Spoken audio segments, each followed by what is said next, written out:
Can you talk about Charlie's fashion sense? So she's new to being in a human body, realistically, for a while. So for her, she just wants to have as much fun as she can.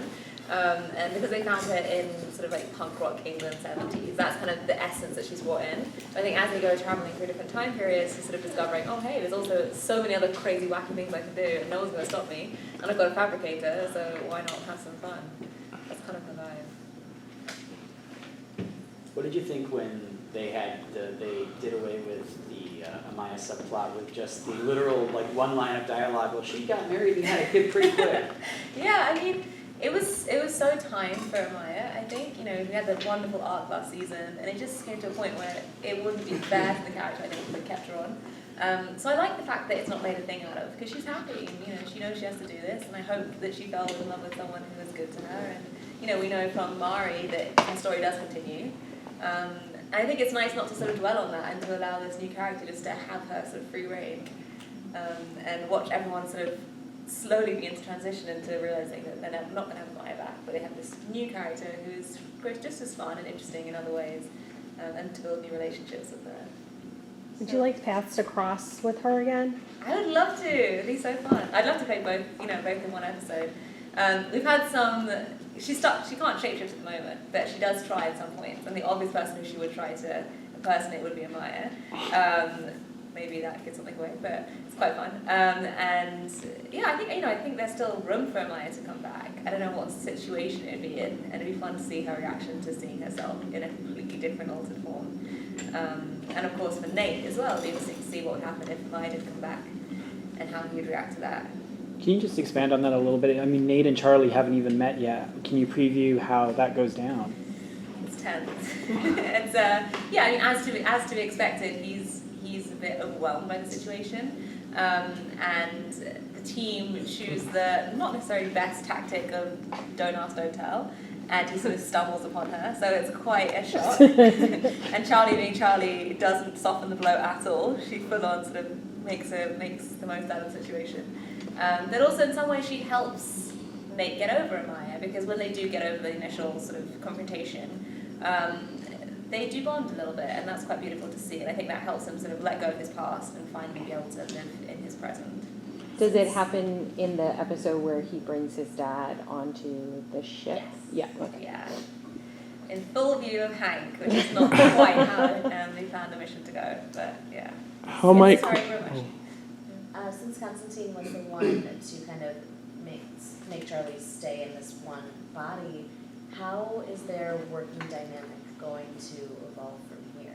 It's interesting because at first there's a lot of tension and animosity because he thinks that he did the wrong thing, and she's furious at him, and it's at the moment it's an irreversible decision. So she's stuck in a human form, which makes her human, which means that she's no longer immortal.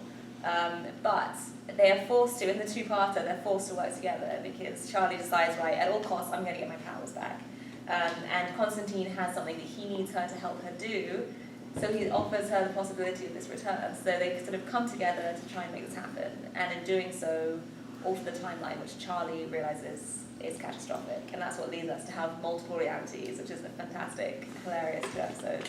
Where they just are spinning out through time together, and that kind of brings them together. And they're both, massive social misfits and Brits, and they love a drink, and they start to bond around 7 and 8. In next week's episode, I believe, we see Charlie and Mick do some bonding and drinking together. What is that dynamic going to be like? Yeah, it's really cool because I love their dynamic with Amaya and Mick, which was a completely unexpected friendship.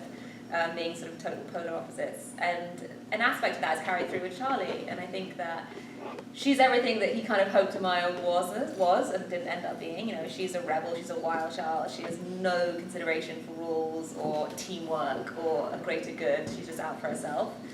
So they really bond together, and I think it's nice for Mick to finally have someone on the ship who sees the world like him, and who's not afraid to just skype off a mission and get drunk with him in the back room. So it's a really fun, playful dynamic between the two of them.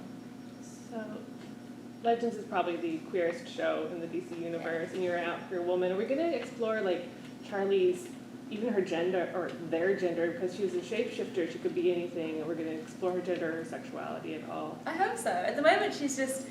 I mean, in my world, it hasn't been explicitly said in the show, but I think she's pansexual.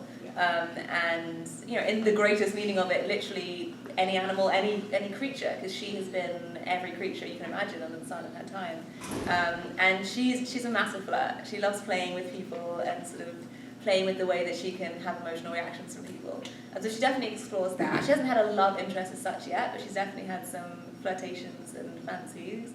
And I really hope we do. And she'd be a great person to sort of go down a different route with, like maybe looking at pansexuality, looking at gender fluidity, but we'll see, hopefully. I'll mention it to her.